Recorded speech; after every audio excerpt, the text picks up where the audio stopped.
Hey folks, welcome back to another GI Joe Retaliation figure review here on the Tom Jurassic channel, and you can see that I have managed to get my hands on the ultimate Roadblock figure. So this is the ultimate version of Dwayne "The Rock" Johnson from the GI Joe Retaliation film. You can see on the back of the packaging a really good look at Roadblock. At Roadblock, the GI Joe team leader Roadblock battles Cobra with his powerful Battle Kata fighting system. The GI Joe hero uses his unique on-the-fly weapon switching and martial arts moves to take out his attackers. And some other figures from the line just there. We've got Flint, we've got Firefly, we've got the Cobra Combat Ninja. Interesting seeing it presented that way because it actually has a very different aesthetic as well. And also the Red Ninja Mountaineer. All four figures I would really like to get my hands on. So as I said in my review of Quinn, I have been collecting a lot of the GI Joe Retaliation figures, or trying to. I want to get Duke, I want to get that Firefly and that version of Flint. I would like Lady J as well, and there's a few others that are really cool. And alongside the GI Joe Retaliation figures, I have finally dabbled into the Pursuit of Cobra line with arguably the best figure from that assortment. So we will be looking at this guy very, very soon. But for now, as you can see, we have got Roadblock in the packaging. We are going to crack open this old Retaliation box. Always feels a bit sacrosanct to open them, but we must do what we must do. Lots of accessories packed in with Roadblock. As we get that open, you can see that every piece of space in the packaging is absolutely used for this figure. We do get the little stand that comes with him. You get these with pretty much every Joe from this assortment, or at least from the later waves. We will pop Duke, or not Duke even, we will pop Roadblock out. We will get the rubber band off of this big weapon. You can see I've just pinged the grip for this halfway across the desk. We will grab that and put it back on. Okay, so that's quite cool. Big weapon. Elements of the rucksack. Cool to see the rucksack can be disassembled.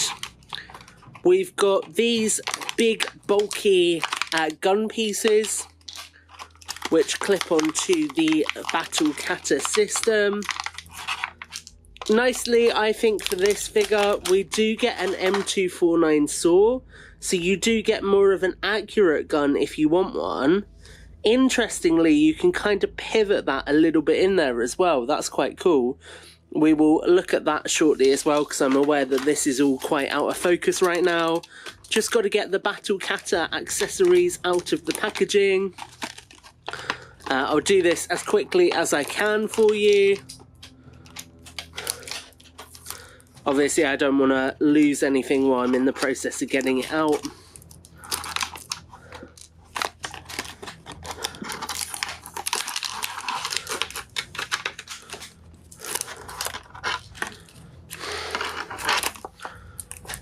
Couple of little blades. And we have got everything out. So you can see just from there alone, the unpackaging process gives you an idea of how much there is in here. Now we will start off by getting the Battle Kata portion of this figure out of the way. So I'm just gonna tab his little vest back together as best as I can. Okay, so there is the figure. We will look at that in a second. What we do get is a lot of these Battle Kata accessories. So if I put this in his hand, you can see we get this grip. Just there. We get two grips, so one for each hand. And for each grip, you get a little knife attachment.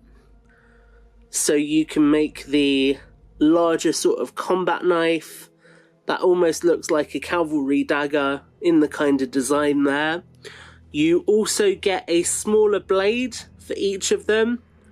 So you can make this kind of little almost cutting blade I don't think that looks particularly great, but you can set it up with that if you should so wish. You can also then, I noticed a little bit of flicker there on the camera, so I'm just gonna adjust us to try and get rid of that for you. Hopefully that's a bit better. We also get a baton element that can go in one, so you get one baton element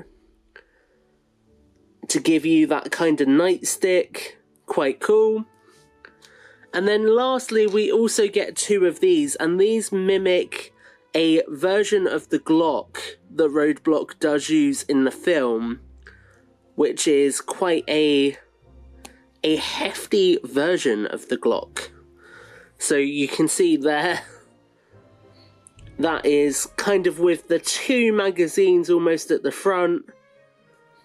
Looks quite cool, but probably way larger than it actually appears in the film. So those are all the Battle Kata elements. Now the cool thing with this Roadblock figure, and we'll look at him before we do this, is that there is space absolutely everywhere to store stuff on this guy. So you can see he's got this tactical vest that's got the knife sheath here, and the smaller blade sheaths just here.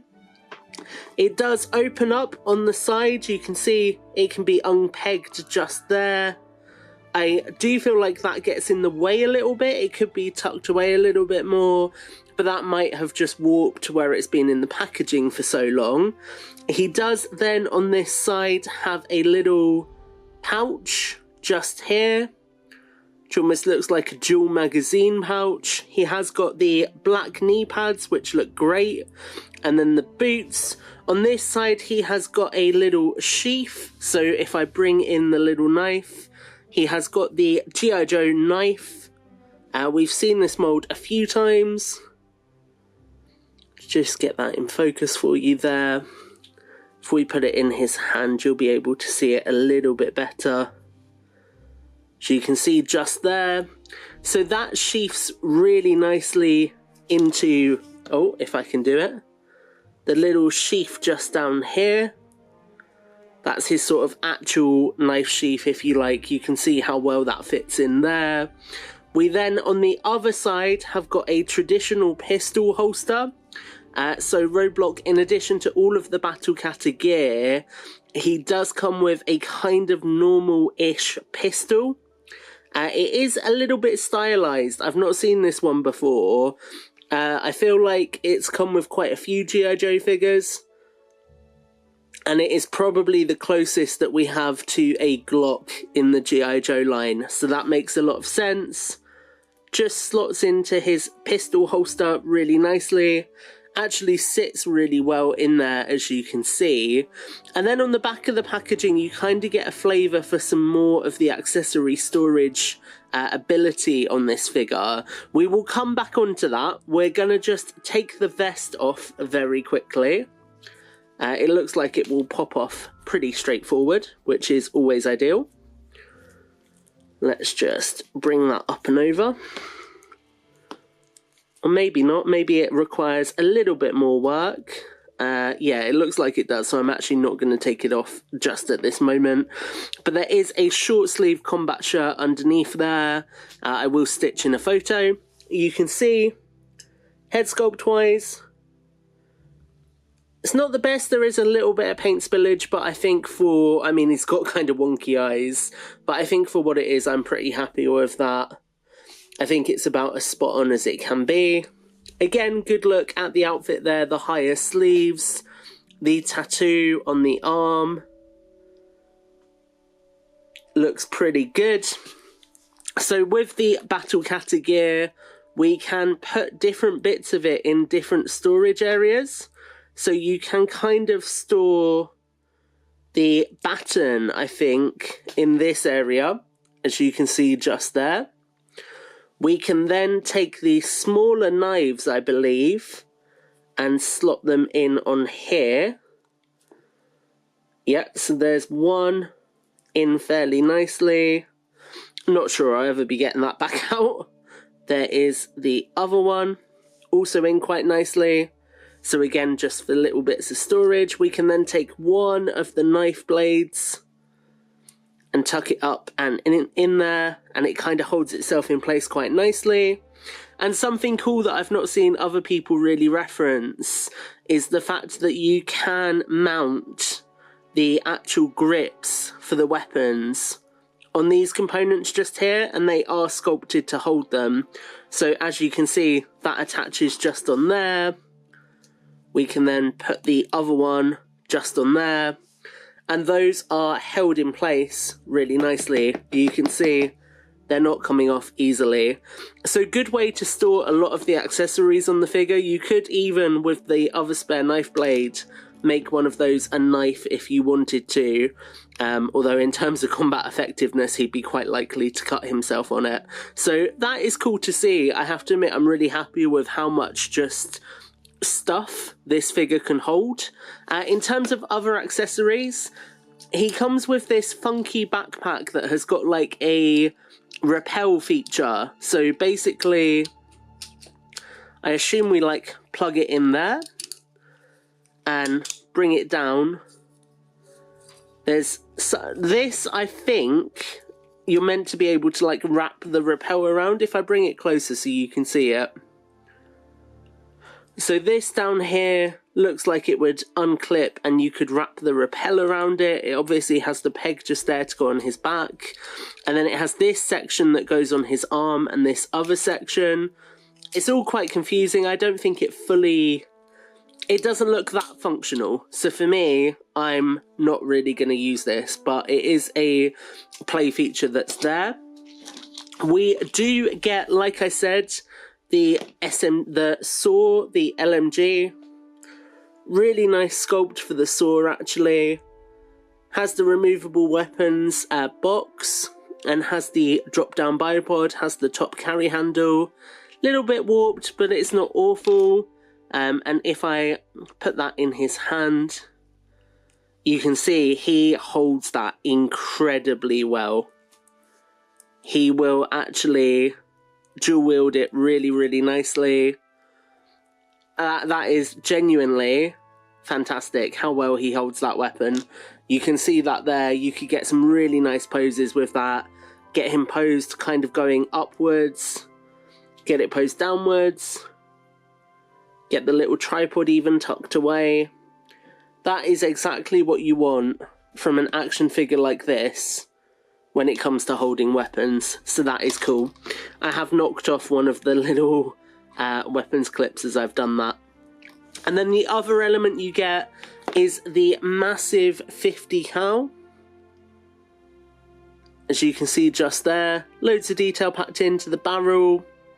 Nice little front grip. This he does use in the film. I think he takes it off the tread ripper, and you can just put the ammo belt that's included into the weapon.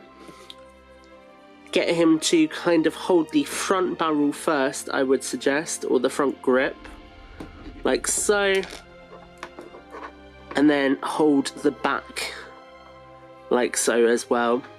And again, if you workshop that, you could get a really nice pose with that, I have no doubt. This really is designed to be modular as well, so you can take off the back grip and just get him to hold that little stub. Equally, you could get him to hold the side bit and it would work quite well. But you can see even just there, that looks really cool. So guys, that has been a look at the Ultimate Roadblock from the GI Joe Retaliation line. I am really happy with this figure. I think this is, again, when they really hit their stride with the Retaliation line, it absolutely shows. This is a fantastic action figure, exactly what you want from a 3 3/4 inch GI Joe, and it makes me sad that we're not getting more from Hasbro currently. That's my thoughts, guys. Do let me know what you think in the comments below. Make sure to like, favourite and subscribe, and until the next video, take care and have a great week.